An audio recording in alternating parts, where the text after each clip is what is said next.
কোরআন ওয়াজ করতেছে, সুবহানাল্লাহ বলে। গল্প করতেছি না কোরআন শোনাচ্ছি? গল্প করতেছি না হাদিস শোনাচ্ছি? আল্লাহ রাব্বুল আলামিন বলেন, ফিরআউন মূসা আলাইহিস সালামকে চতুর্দিক থেকে 3 দিক থেকে ঘেরাও করেছে। একদিকে দরিয়া, 3 দিকে ফিরআউনের সৈন্যরা। কোরআন শরীফে ঘটনা এভাবে তুলতেছে, ফালাম্মা তারাআল জামআন ক্বালা আসহাবু মূসা ইন্না লামুদরাকুন। মূসা আলাইহিস সালামের সাথীরা বলছেন, হে মূসা, আমরা তো পাকড়াও হয়ে গেছি, পালাবার কোনো পথ নাই, মরছি। মূসা আলাইহিস সালাম ভয় পাইছিলেন নাকি? ঈমান কারে বলে? হযরত মূসা আলাইহিস সালাম বললেন, কাল্লা ইন্না মা'য়া রাব্বী সায়াহদিন। নিশ্চয়ই নয়, অবশ্যই নয়, রব্বী সায়াহদিন, আমার প্রভু অবশ্যই, সিন দিয়ে বোঝানো হচ্ছে অবশ্যই আমার রব আমার জন্য রাস্তা করে দেবেন। এর নাম ঈমান। সুবহানাল্লাহ বলেন। এর নাম ঈমান।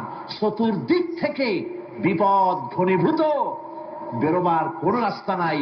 ওর মধ্যে দিয়ে ওমাইয়াত্তাকিল্লাহা ইয়াজআল লাহু মাখরাজা, কোন রাস্তা নাই, চতুর্দিকে অন্ধকার।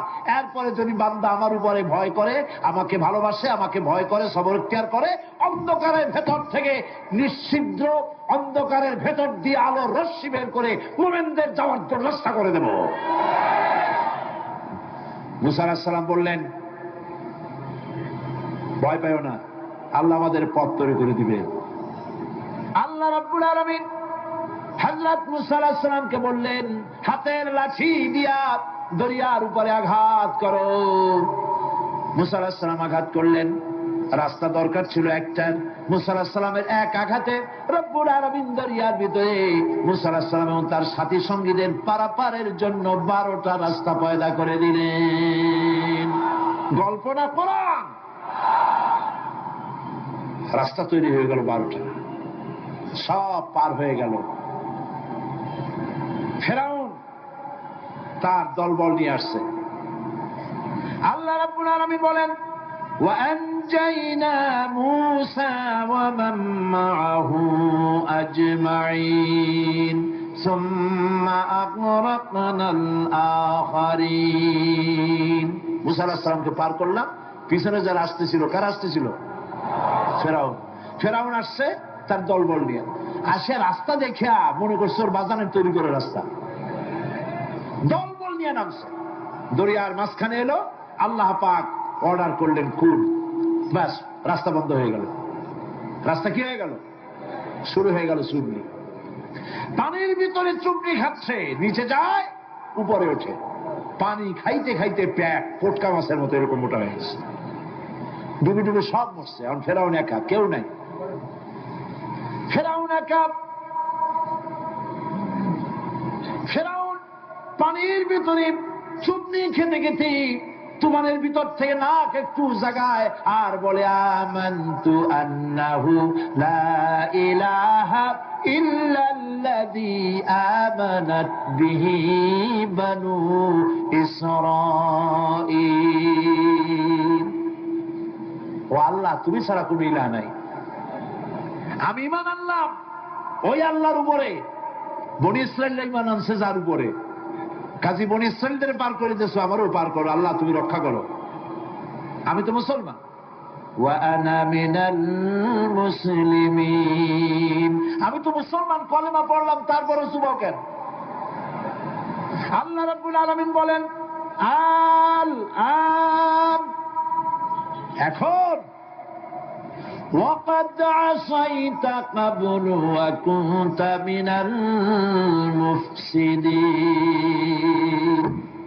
এখন ঈমান আনতেছ, আর এর পূর্বে আমার দিন যারা জমিনে প্রতিষ্ঠিত করতে চেয়েছে তাদেরকে জেল দিয়েছ, জুলুম করে অত্যাচার করেছ। আজ তোমাকে ছাড়বো না, তোমাকে শুধু মারবই না, আলিয়াউমা নুনাজ্জিকা বিবাদানিক, আলিয়াউমা নুনাজ্জিকা বিবাদানিক, আমি তোরে শুধু মারবই না, কে বলতেছেন? জোরে বলেন, কে বলতেছেন? আমি তোরে শুধু মারবই না, আল ইয়াউমা নুনাজ্জিকা বিবাদানিক, আমি তোর শরীরটারে বাঁচায় দেব। তোর শরীর পানিতে পচবে না, পোকায় খাবে না, মাটিতে পচাবে না, তোরে আমি শুটকি বানায় রাখবো। কিয়ামত পর্যন্ত দুনিয়ায় যত ফেরাউন আর ফেরাউনের বাচ্চারা আসে, তোমরা দেখে যেন তারা ইতিহাস স্মরণ করে। আল্লাহ রাব্বুল আলামিন কোরআনে কারীমের মধ্যে পরিষ্কার করে মানুষদেরকে বুঝায় দিয়েছেন, আল্লাহর উপর ঈমান আনলে পরে তার হিম্মত বেড়ে যায়, মনের বল বেড়ে যায়। সুবহানাল্লাহ। হযরত রাসূল করিম সাল্লাল্লাহু আলাইহি ওয়াসাল্লাম কাফের বেঈমানেরা চতুর্দিক থেকে বাড়ি ঘেরাও করে রেখেছে, পালাবার কোনো পথ নাই। ঘুমেছিলেন তিনি, জিবরাইল এসে বলেন, ইয়া রাসূলুল্লাহ, ঘুমের থেকে জাগুন, আল্লাহ আপনাকে সালাম বলেছেন, আর আপনাকে হিজরত করার জন্য মদিনায় আল্লাহর অর্ডার করেছেন। বাড়ির চতুর্দিকে কাফেররা তরবারি নিয়ে দাঁড়ানো। নবীজি ঘুমের থেকে জেগে হযরত আলীকে ডেকে বলেন, আলী রে, আমার বিছানায় আমার চাদর মুড়ি দিয়া ঘুমায় থাকো, আল্লাহ আমাকে অর্ডার করেছেন, আমি মদিনায় চললাম। হযরত আলী হুজুরের দিকে তাকায় বলেন, ইয়া রাসূলুল্লাহ, আপনার বিছানায় আপনার চাদর মুড়ি দিয়ে আমি ঘুমায় থাকবো, সকালবেলায় কাফের বেঈমানেরা এই ঘরের মধ্যে প্রবেশ করে আপনার কম্বলের নিচে আমারে দেখে তারা মোহাম্মদ মনে করে আমারই তারা কেটে কেটে টুকরা টুকরা করে দেবে।